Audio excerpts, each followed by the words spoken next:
15 شعبان بھی ہے، اور اس رات کو میرے نبی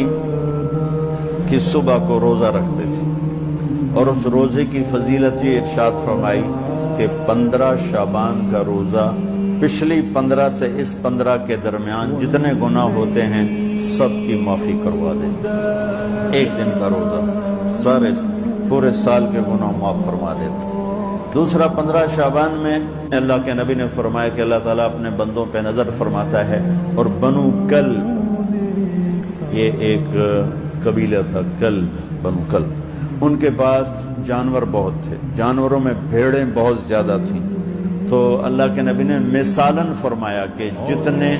بنو کلب کی بھیڑوں کے جسم پر بال ہیں اتنے لوگوں کی اللہ بخشش فرماتا ہے۔ ان بھیڑاں دے وال کون گنے، ایک دے گنن بہ جاؤ تو پورا مہینہ لگ جاوے، تو ان کی لاکھوں بھیڑیں اور ہر بھیڑ کے جسم پر کروڑوں بال، تو میرے نبی نے مثال کے طور پر یہ ارشاد فرمایا،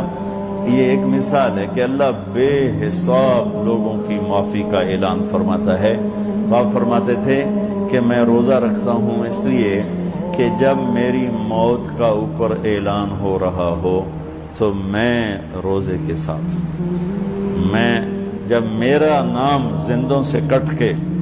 اور آگے جانے والوں میں لکھ دیا جائے تو پھر میں روزے کی حالت میں ہوں۔